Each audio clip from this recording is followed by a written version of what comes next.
Hello students, welcome back to our science series for class 8. In today's video, we are going to discuss the keywords of chapter number 6, that is combustion and flame. Okay, now first keyword is acid rain. What do you understand by acid rain? The oxide of sulfur and nitrogen which are present in air react with water of rain।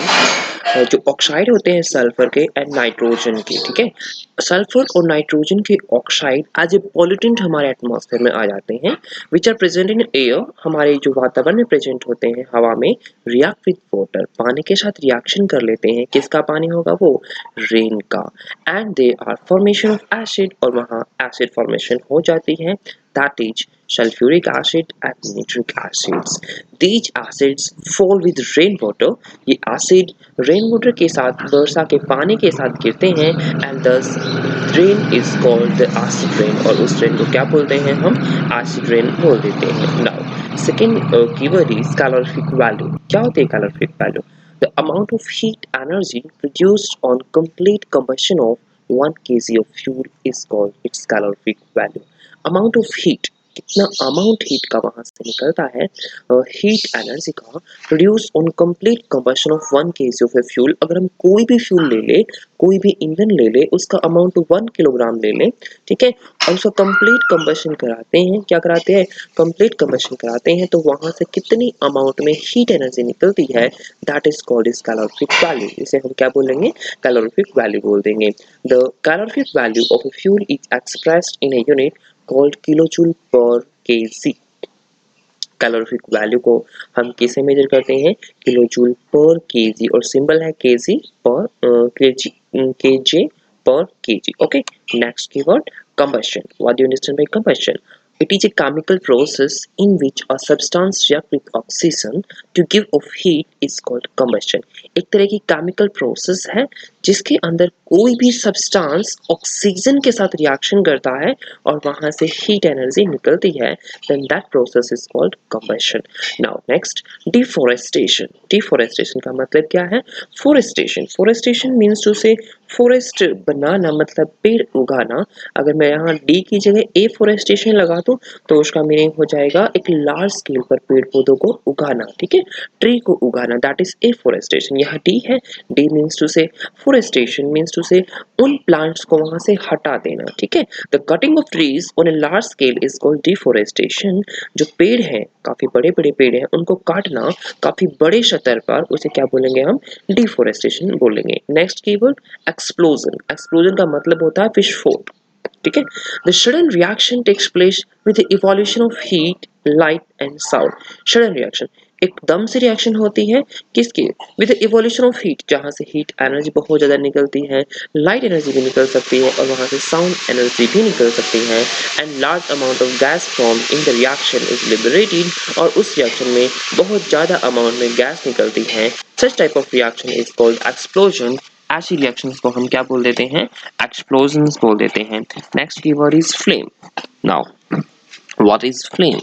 As we usually discussed about the flame in the chapter, okay, now but the real definition, the exact definition of flame is that the glowing part of the combustible gases. देखो for example, अगर हम candle को glow करते हैं, candle को light करते हैं, ठीक है, जब भी हम कैंडल को जलाते हैं तो कैंडल फ्लेम के साथ जलती है, ठीक है।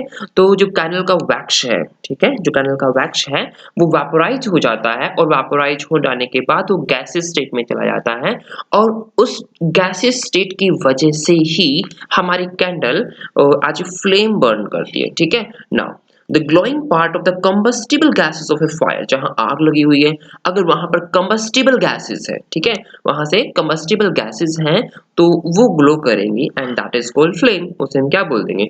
फ्लेम बोल देंगे। For example, flame of a candle, candle की फ्लेम आपने देखी ही होगी। Next, fire extinguisher. फायर का मतलब आग, एक्सटिंग्विशर का मतलब बुझाने वाला, ऐसा सब्सटेंस जो आग को बुझा देता है, ठीक है, जिसे अग्निशामक भी बोल देते हो आप। The material which extinguishes the fire, वो मटेरियल जो आग को बुझा देते हैं, कॉल्ड फायर एक्सटिंग्विशर, उन्हें हम फायर एक्सटिंग्विशर बोल देते हैं। For example, carbon dioxide can be stored at a high pressure as a liquid in cylinder which act as a fire extinguisher. जो कार्बन डाइऑक्साइड गैस होती है उसे हम स्टोर कर देते हैं बहुत ही हाई प्रेशर पे, ठीक है, क्योंकि गैस है, अगर प्रेशर ज्यादा लगाएंगे तो डेफिनेटली वो लिक्विड फॉर्म में कन्वर्ट हो जाएगी, ठीक है। तो सिलेंडर के अंदर लिक्विड फॉर्म में विद वेरी हाई प्रेशर हम स्टोर कर देते हैं कार्बन डाइऑक्साइड को, which act as a fire extinguisher, जो आग अग्निशामक यंत्र की तरह काम करती हैं। तो कार्बन डाइऑक्साइड का फंक्शन क्या है, क्योंकि वो ऑक्सीजन के कांटेक्ट को हटा देती है, कंबस्टिबल सब्सटेंसेस यानी कि फ्यूल से ऑक्सीजन के कांटेक्ट को हटा देती है।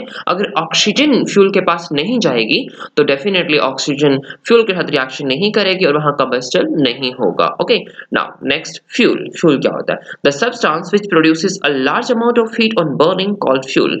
ऐसे सब्सटेंसेस, अगर हम उन सब्सटेंसेस को बर्न करते हैं, जलाते हैं, तो वहां से लार्ज अमाउंट ऑफ हीट निकलती है, that is called fuel. Example, would, लकड़ी भी हमारी फ्यूल है। Charcoal which is a form of carbon, it is also a fuel. Petrol, kerosene, oil, diesel, etcetera etcetera. Okay student, next keyword, fuel efficiency. Now कुछ fuels ऐसे होते हैं जो जलने के बाद बहुत ह्यूज अमाउंट में एनर्जी देते हैं, लेकिन कुछ फ्यूल ऐसे होते हैं जो एनर्जी कम देते हैं बट अनडिजायरेबल सब्सटेंसेस और हार्मफुल गैसेस वहां से ज्यादा निकलते हैं। जो फ्यूल बहुत ज्यादा अमाउंट में एनर्जी देते हैं उन्हें हम फ्यूल, उस प्रोसेस को फ्यूल एफिशिएंसी बोल देते हैं। It is amount of energy released on burning a fuel, एक तरह का अमाउंट एनर्जी का ही जब किसी फ्यूल को हम बर्न करते हैं तब निकलती है। If energy release from lesser amount of fuel is high, अगर मैं फ्यूल का अमाउंट कम लूं और वहां से एनर्जी ज्यादा निकलेगी, then the efficiency of that fuel is high, तो मैं बोल दूंगा कि उस फ्यूल की एफिशिएंसी कुछ ज्यादा ही है। Generally fuel having high calorific value has high fuel efficiency. आमतौर पर हम बोलते हैं जिन फ्यूल्स की कैलोरीफिक वैल्यू बेहद ज्यादा है उनकी एफिशिएंसी बहुत ज्यादा होती है। Now next, global warming. This is very important term. Global warming क्या होती है? ग्लोबल वार्मिंग और ग्रीन हाउस इफेक्ट दो डिफरेंट थिंग है, इसीलिए ग्लोबल वार्मिंग और ग्रीन हाउस इफेक्ट से आपको कंफ्यूजन नहीं लेके आनी है। Okay, now global warming is the rise in temperature of atmosphere of the earth. जो हमारी अर्थ है, जो हमारी धरती है, पूरी की पूरी धरती का टेम्परेचर, पूरी की पूरी धरती के वातावरण का टेम्परेचर अगर इंक्रीज हो जाता है तो उसे बोलेंगे पूरा का पूरा ग्लोब गर्म हो गया, and this process is known as global warming. Increase concentration of carbon dioxide in air is believed to cause global warming. अगर कार्बन डाइऑक्साइड की कंसंट्रेशन हवा के अंदर बढ़ जाती है तो हम बोल देते हैं कि इसकी वजह से ग्लोबल वार्मिंग हो सकती है। मीन्स टू से, देखो, carbon dioxide is a greenhouse gas as well as global warming gas, ठीक है। अब ग्लोबल वार्मिंग क्यों हो रही है कार्बन डाइऑक्साइड? तो कार्बन डाइऑक्साइड हीट एनर्जी को, जो सनलाइट से हीट एनर्जी निकल रही है, उसे एब्जॉर्ब कर लेती है और एक बार एब्जॉर्ब करने के बाद उसे दोबारा एमिट नहीं करती, अपने ही अंदर स्टोर किए हुए रहती है, जिसकी वजह से पूरी पूरी अर्थ पर कार्बन डाइऑक्साइड तो है ही और पूरी पूरी अर्थ गर्म हो जाती है। Hence we can say that there is global warming. Next keyword, ideal fuel. Now एक बहुत ही अच्छा आइडियल फ्यूल क्या होता है? वैसे एक्चुअली आइडियल फ्यूल कभी एग्जिस्ट करते नहीं, लेकिन हम थ्योरेटिकली अज्यूम करते हैं कि आइडियल फ्यूल क्या होता है। The fuel which have the following characteristic is considered as ideal fuel. जिस फ्यूल के पास ये पांच की पांच कैरेक्टरिस्टिक होती हैं उन्हें हम आइडियल फ्यूल बोल देते हैं। First characteristic, the fuel which is readily available, बहुत आसानी से मिल जाता है जो fuel. The fuel is cheap, जो फ्यूल काफी सस्ता होता है।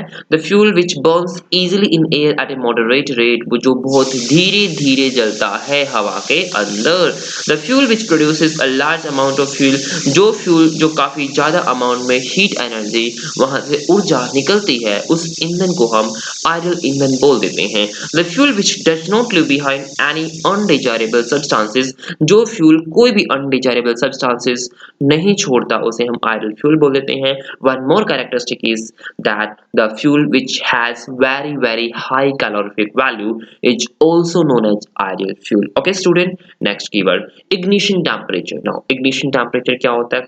The lowest temperature at which A substance catches fire is called its ignition temperature. वह कम से कम तापमान जिस पर वह कम से कम तापमान at which जिस पर a substance कोई भी substance catches fire आग को बहुत जल्दी पकड़ लेता है is called its ignition temperature. हम उसे उसका क्या बोलेंगे? ignition temperature बोल देंगे. ठीक है, कोई भी substance वो minimum temperature अगर उस minimum temperature को maintain कर लिया तो उस minimum temperature पर वो substance fire catch कर लेता है. That temperature is known as ignition temperature. Now inflammable substances, ठीक है, अब inflammable substances क्या होते हैं? The substances which have very low ignition temperature, वो substances जिनका ignition temperature बहुत ही कम होता है and can easily catch fire, जो आसानी से आग पकड़ लेती हैं with a flame, flame के साथ, are called inflammable substances. उसे क्या बोलेंगे? Inflammable substances बोलेंगे. मतलब क्या हुआ? वो सब्सटेंसेस जिनका टेम्परेचर जैसे इग्निशन टेम्परेचर बहुत कम होता है और वो बहुत जल्दी आग पकड़ लेते हैं और आग कैच करने के बाद वो फ्लेम के साथ जलते हैं. किसके साथ जलते हैं? फ्लेम के साथ जलते हैं. That is called inflammable substances. Okay, वो डेफिनेटली फ्लेम के साथ जलेंगे, विदाउट फ्लेम नहीं जलने वाले. उन सब्सटेंसेस को बोलेंगे inflammable substances. Examples of inflammable substance है पेट्रोल. पेट्रोल भी फ्लेम के साथ जलता है, काफी धुआं भी निकलता है वहां से. Alcohol, that is also inflammable substances, वो भी फ्लेम के साथ बर्न होता है, बहुत जल्दी आग पकड़ लेता है. लिक्विफाइड पेट्रोलियम गैस एलपीजी, वो भी फ्लेम के साथ जलती है और उसकी कैलोरीफिक वैल्यू भी बहुत ज्यादा होती है, बहुत ज्यादा अमाउंट में वहां से हीट एनर्जी भी निकलती है एंड विद फ्लेम के साथ वो बर्न होती है. Next, okay student, thanks for watching my video. Okay, bye, take care.